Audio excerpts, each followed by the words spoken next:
Hello, everyone, and welcome to another episode of Disqualified. I am your double predictions champion, Trevin, joined as always by Beltless Caleb. Hola. And our cameraman and producer, Zach, is behind the camera, being a cameraman and a producer. And we are here to talk about NXT. Man, a lot.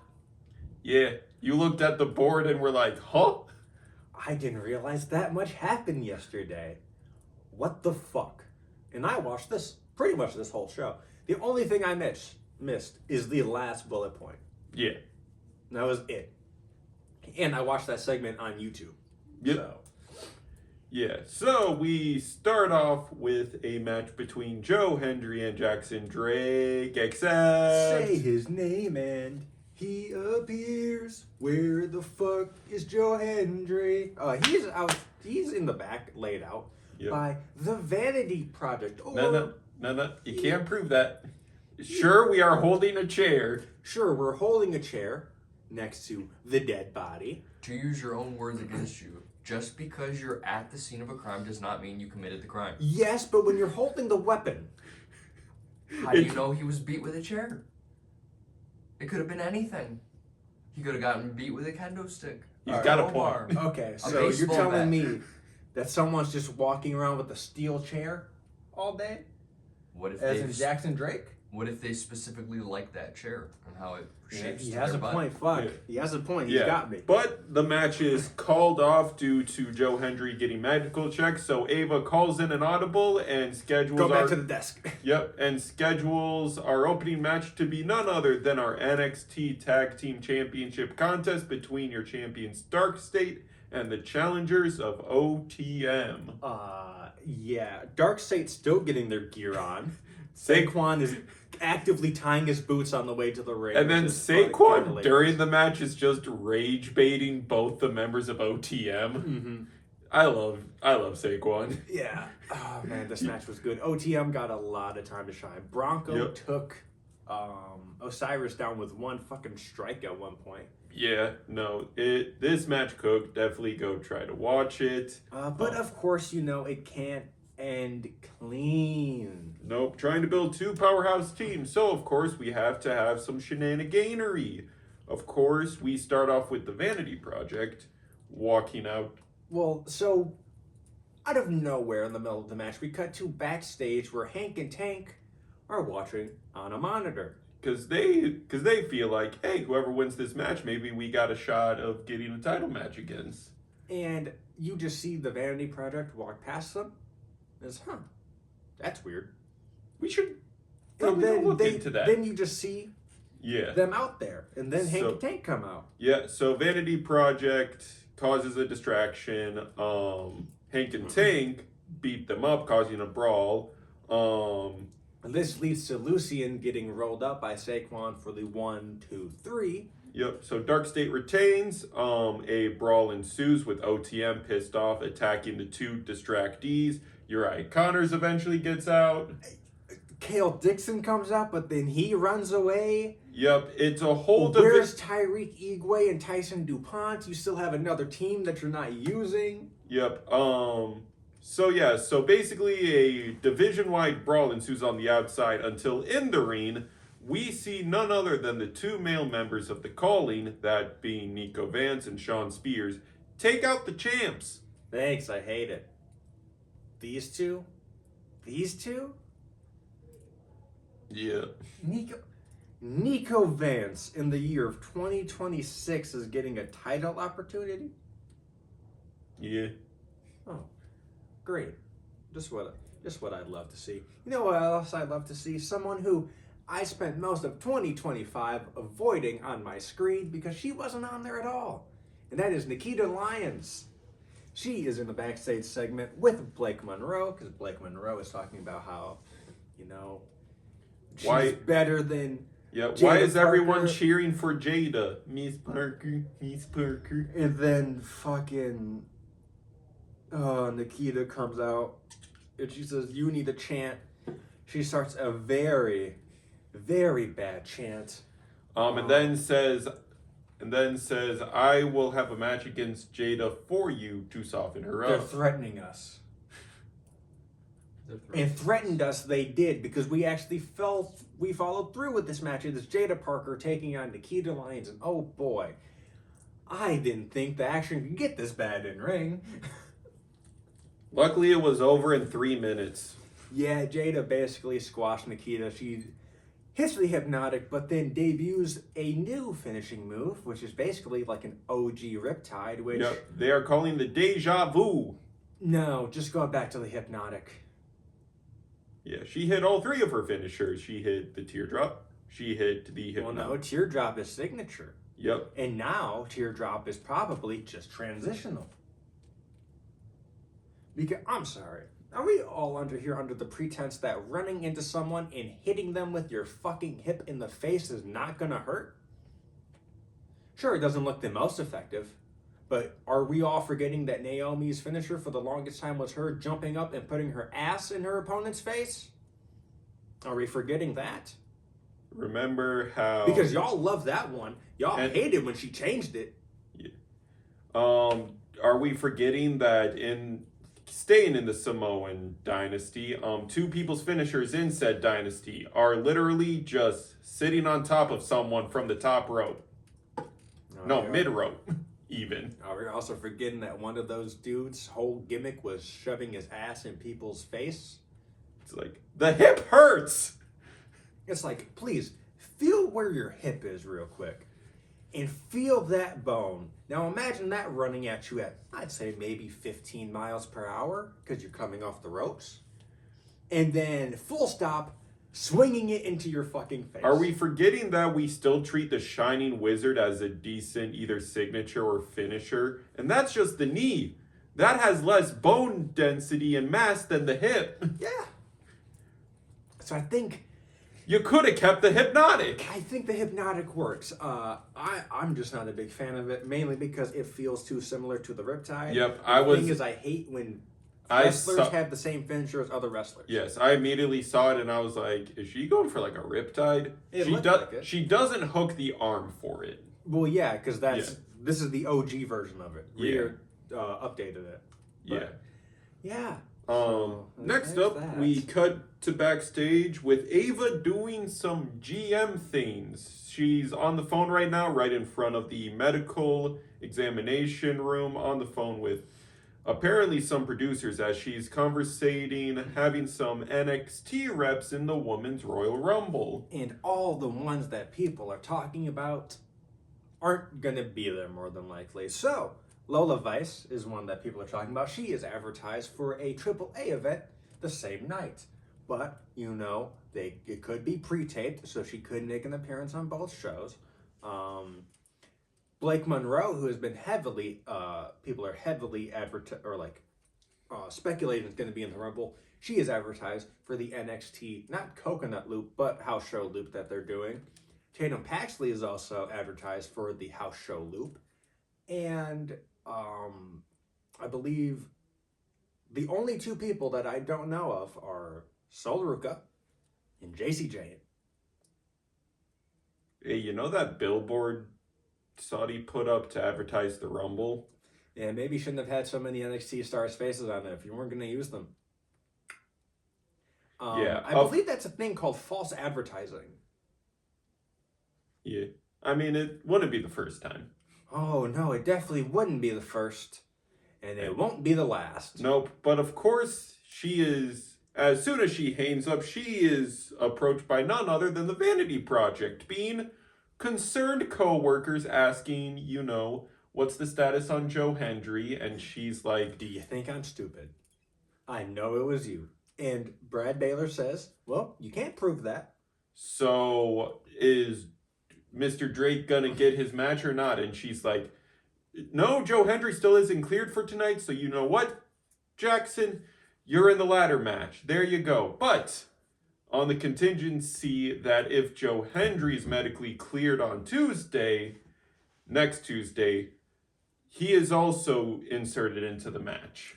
Yeah. And then also she also says something about inciting a tag brawl, and Ricky goes, well, you can't prove that we did that. Okay, well, you got us right-handed. Yeah. Yeah, no, you did it. Yeah, dumb you bitch. did it. You did that. Um, Yes. Next up, we move to another qualifier match for this ladder match after taking care of that business. yeah, it is Dion Lennox taking on Miles Bourne, and Miles Bourne is talking with Ethan beforehand, and Ethan says, "Look, you need to go through with what I've been saying. You This will need take you to need the to top." up your killer instinct. And he does exactly the opposites of that in this match. Dion pretty much gets a pretty decisive victory. Yeah. Bit of back and forth, but Yeah. after the match, after Dion picks up the win without Dark State interference, Yep. mind you, Ethan comes out. He starts berating Miles. Yep, because Ethan offered Miles the North American Championship as a weapon. Miles too slow on the trigger if he was gonna pull it even. Yeah. And that cost him the match. So Ethan berates him, saying like, "I knew it. I was right. You don't have the killer instinct. You're never gonna get anything if you keep playing softy." And Miles, Ethan goes for a title shot. Miles ducks, snatches title shots Ethan, and is like, it's obviously advertising that Miles is Ethan's next opponent. And Miles is probably beating Ethan. Yeah, because after all this Miles hype, you have done nothing with him. Yeah, you need to do. It's not that his reign is bad, because I think Ethan's reign is probably one of the best ones at the Yep. company right now. He had the most title defenses as a champion in the year 2025.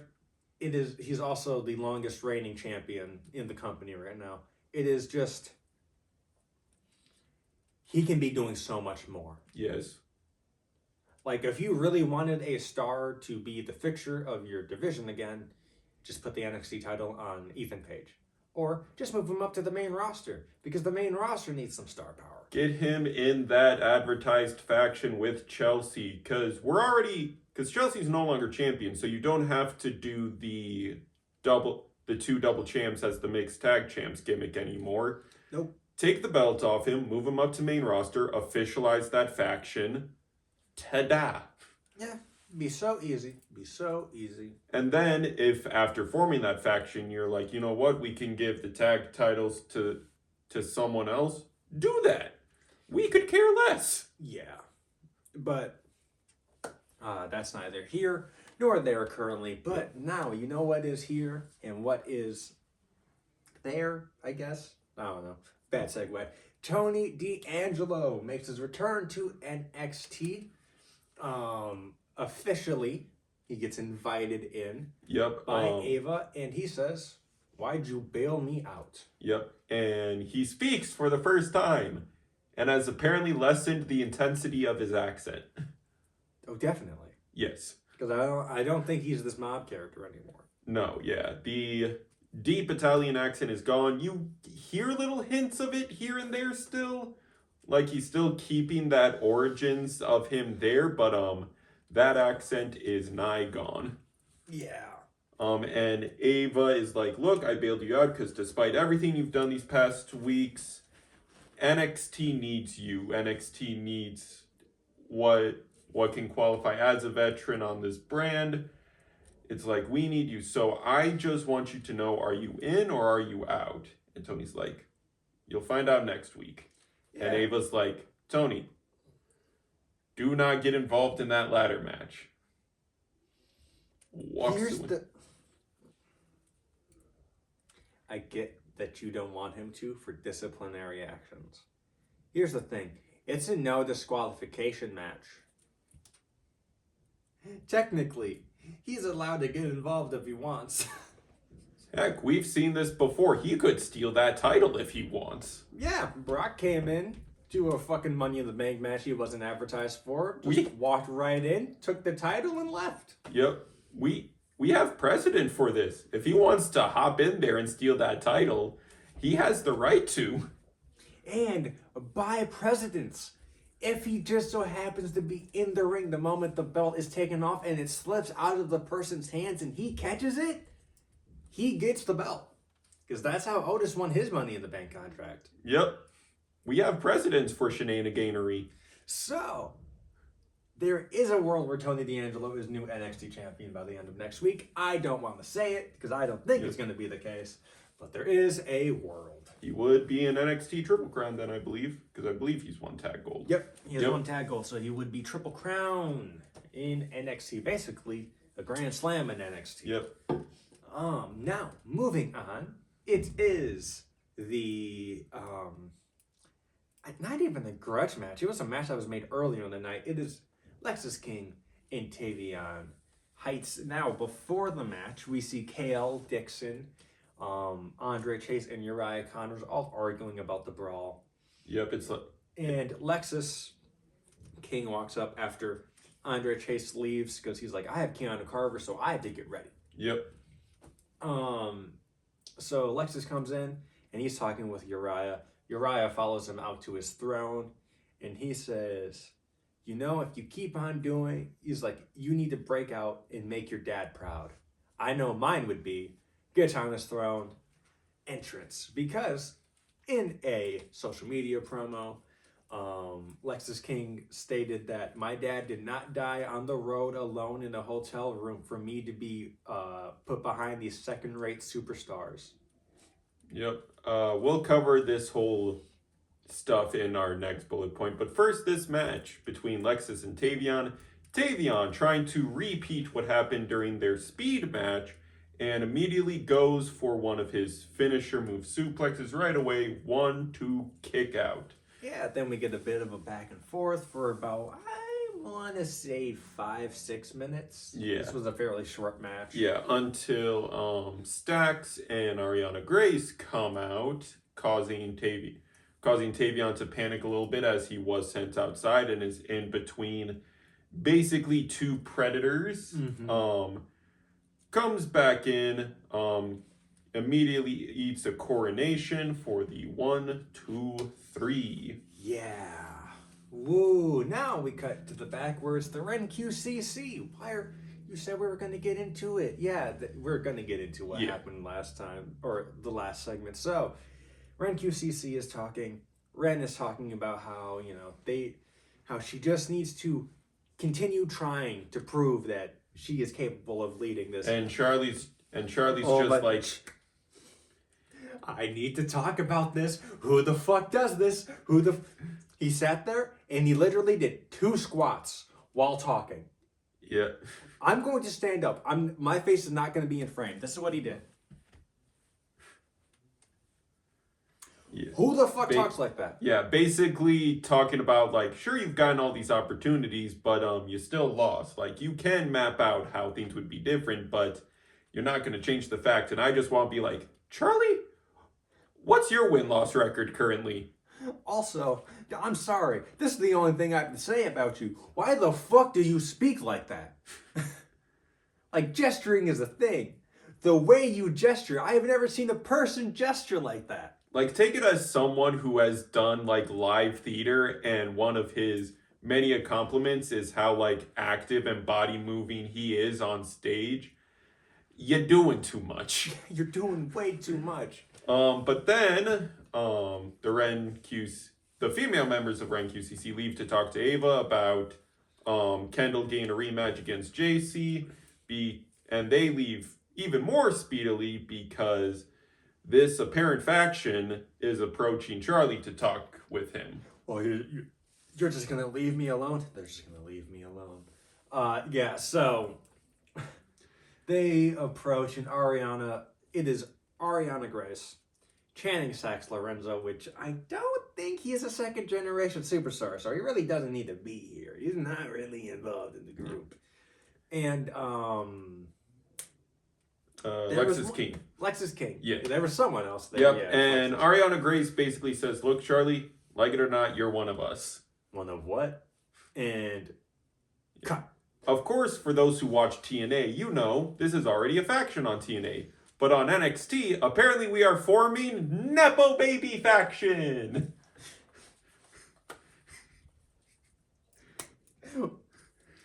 Already a faction in TNA. Now we're seeing the origin story as if this is a prequel. When we've already seen documented footage of this faction doing work on the other brand. But now they feel like in NXT, they need to step up. Because TNA, sure, they can invade, but they are playing second fiddle in NXT, they feel like. So we form Nepo Baby faction. Welcome back, Evolution. Hopefully this time we don't get a reign of terror from someone. It's probably going to be Lexus. Brother, if I see Lexis Kane as NXT champion, I'll be like, yeah, the Stand and Deliver main event really was carrying this brand. Get ready to learn Brian Pillman Jr., pal. Next, we cut to, after the Nepo Baby section, we cut to Zarya in the locker room trying to call, presumably, Soul. And Soul's not answering. Or, no, I think Soul did answer. Soul's somewhere. She can't find Soul. She asked Soul where she is. Soul gave her an answer. She got very pissed off. Yep. Hung up. And then Thea Hale comes in and says, look, man, I know what it's like to lose friends. Friendships around here are fleeting. And Zarya goes, who the fuck are you talking to? She's like, I'm sorry that I can't just fumble my way into championships like you can. And Thea's like, hey, I earned my title. No, you didn't. You heard that, right? Dude from the crowd straight up yelled, no, you didn't.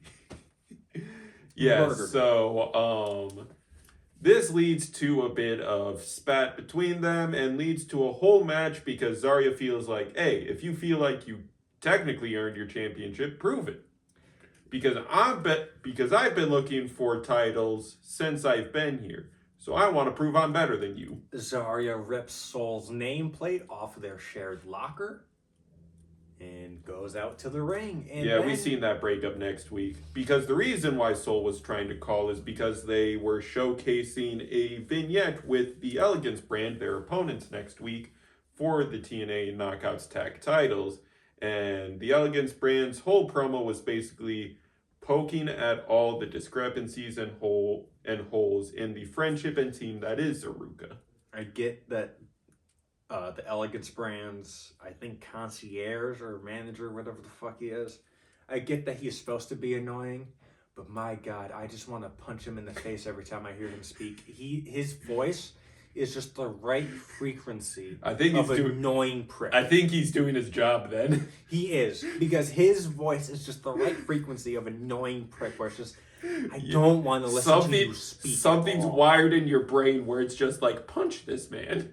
Well, you see, last week on NXT, it's just, shut the fuck up for 5 seconds. Damn. Yeah, so we get into this match, and guest commentator is none other than your NXT Women's North American Champion, Izzy Dame. Who? No, Izzy Dame's out here. Yeah. She adds nothing to commentary. Nope, until in a picture-in-picture segment, Tatum Paxley. This wasn't even picture-in-picture. Yeah. This wasn't even picture-in-picture. The main match was one picture. This happening was another picture. Tatum Paxley jumps out of nowhere, suspended so supposedly. But yet, suspended, but advertised for the Coconut Loop shows. Which, how does that work? But yeah, she basically teleports onto Izzy's lap and squabbles up. Yeah, chasing Izzy out, and this causes a distraction which allows Zarya to be rolled up. 1, 2, 3. And Zarya's not happy. Thea offers the handshake until we hear Fatal Influence's music, and we're like, ¿por qué? yeah, without JC Jane, Yeah. it's just Fallon Henley and Lainey Reed. They walk out to the apron stand up. Yep. Thea like taps Zarya. Is like, hey, we got these guys. I got your back. Murder. F5. Yeah. And Zarya's like, you two want next? And they just both walk away. Yep, they're like, nope. Sorry, we thought we were supposed to have a promo segment, but No. we'll head back.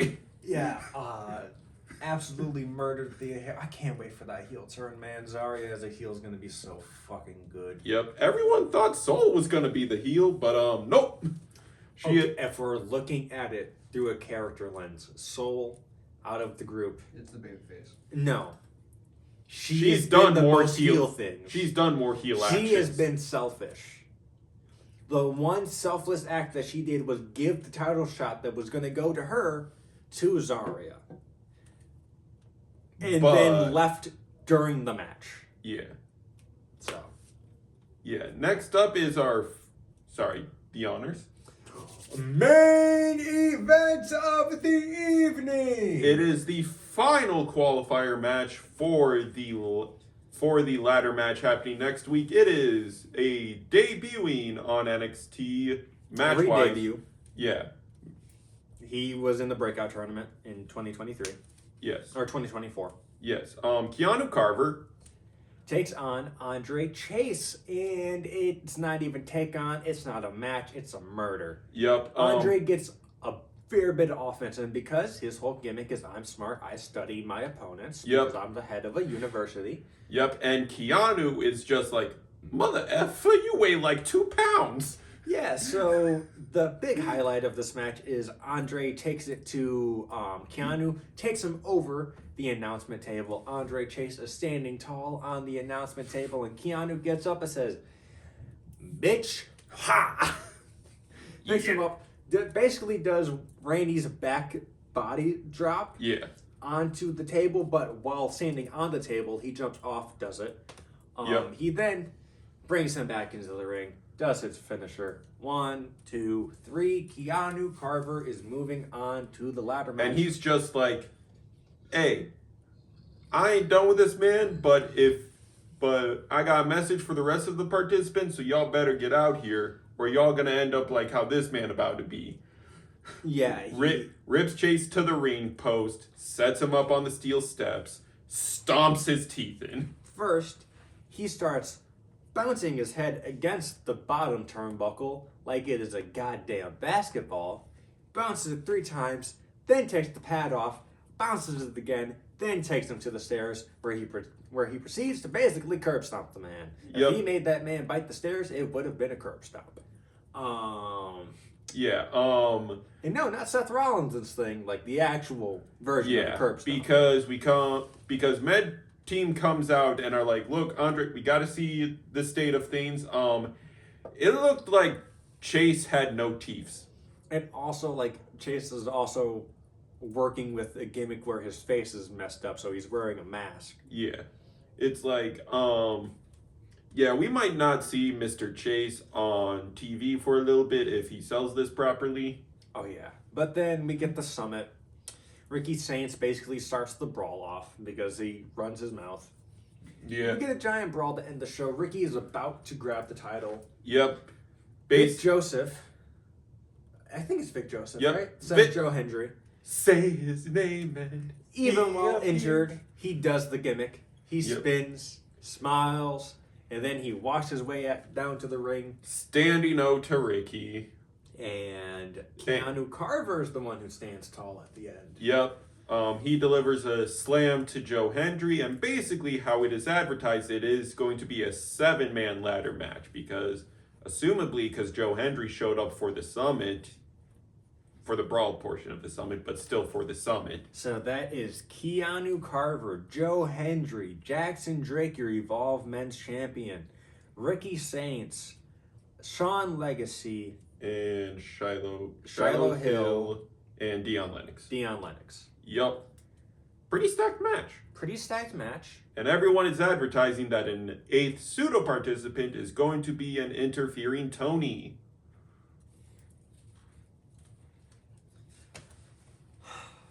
I've seen so many people say, you remember when Shinsuke and Finn and Samoa Joe helped this belt? Yeah. Here's the thing. Them coming in, they were established stars.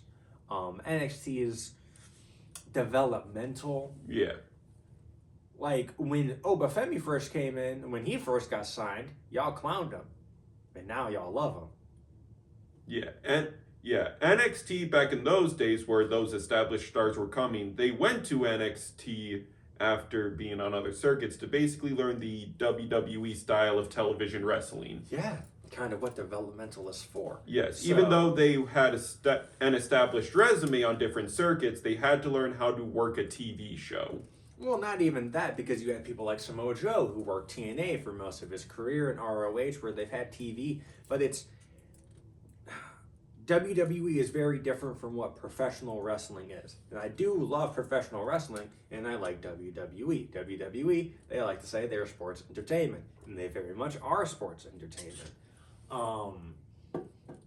Professional wrestling, it doesn't rely so much on the storytelling as much as WWE does. WWE is all about telling stories. Indies, when you go to indies or when you go to live shows, you're going for the wrestling. There's no Yep. storylines there. You're just going for the And if wrestling. there is a storyline, they have 2 minutes of summarizing it. Exactly. So, yeah, people like Finn who come over from New Japan have to learn how to slow down and how not to work the strong style. Shinsuke, learn how not to work the strong style. Learn how to work in front of an American audience, because the Japanese audience is very quiet. They're very respectful. The American audience will let you know if you suck. And Yeah. they will let you know if you're good, but they will especially let you know if you suck. And the worst way to find out is them making no noise. Worst way to find out. But also NXT is where you go to learn things. We all know Samoa Joe's theme song in WWE. Would you be pressed to find out that it was a dance mix the first time he made his debut in NXT? It was a fucking dance song for a Samoan bulldozer, as they called them, or the Samoan submission machine. A dance track. Yeah, but, you know, NXT is all about going there to learn new things, Yep. reinvent yourself if you are from somewhere else. yep. But now, as the brands and not only this industry has evolved, NXT has especially become build new names. Yes, so you're going to get people that you haven't heard of winning these belts. I guarantee you, half the fucking people on the main roster didn't know about Obafemi. Half the fucking people over there didn't know. I'm surprised he got the reaction he did at fucking Saturday Night's Main Event. Not saying that he doesn't deserve it, because he fucking does. He's that good. Yeah. But main roster people don't tune in. Like, main roster watchers don't really tune Yeah, in for but- NXT. But the reason why Obafemi, Zaruka, Trick, Javon are getting so over is because they're also learning, in a way, social media work over there as well. Like, they are being active on things like TikTok, Instagram. Heck, who would have thunk that last year's Royal Rumble, Jada Parker would get Miss Parker chance during her entrance, especially with the track record of NXT entrance in the Rumble. Mhm. She still got her Miss Parker chance because of social media presence. Yeah, it is a big thing. So, yeah, of course you don't know a lot of these people. Of course you're not going to know a lot of these people. That's the fucking point. When they get a new signing and they bring them to NXT, you complain because they're wasting them in NXT. But then you complain that there's no names of note for you to watch in NXT. Seems like a you problem because you're just not tuning in. If you tuned into NXT, you would see, like last week, fucking match of the year contender already with that women's tag match. Yeah. It's, dude, like, there's shit going on in NXT constantly that is at the forefront of Yeah. leading the way. There's a reason why we harp so hard on making sure we get an NXT review out. Like, we've even discussed, like, if we ever stop talking about WWE, we're still covering NXT. Because one, it's something unique about us as a channel. And two, it's because it's a good brand that needs more attention. It is the best brand, and I'm tired of acting like it's not. So, that is our spiel. That is our diatribe about NXT this week. Oh, man. I'm excited for this ladder match. I'm excited for that being on the line. Yeah, Yeah. predictions we are going to be filming today because it's Wednesday when we record this. Yep. That will be out Friday. It's Rumble season, baby. My favorite PLE in terms of predicting, because it's so volatile, which makes it oh so much more fun to watch. It's my favorite PLE in general. I fucking love the Rumble match. It's such a fun concept. I think the only stipulation match that I think is more fun might be the Iron Survivor Challenge. Yeah. Because that is such a unique concept. Yeah. It's so good. But yeah, I am Beltless Caleb. That is currently, for now, your double predictions champion, Trevin. That's NXT and main roster predictions. Behind the camera, as always, is our cameraman and producer, Zach. And future winner of the NXT belt. Well, that will be decided. I don't know when NXT is next. Yeah. The next confirmed NXT Saturday PLE is Stand and Deliver Mania weekend. Yeah, January or February 3rd is just a special episode. Not Vengeance Day, not Fastlane, not anything, not Roadblock, anything, just February 3rd. Yeah. So, yeah. Be sure to like, comment, subscribe, ring the bell 3 times so you know the match is over. Tell us who you think is going to win that ladder match. And we will see you next time. Thank you for your time and peace. Bye.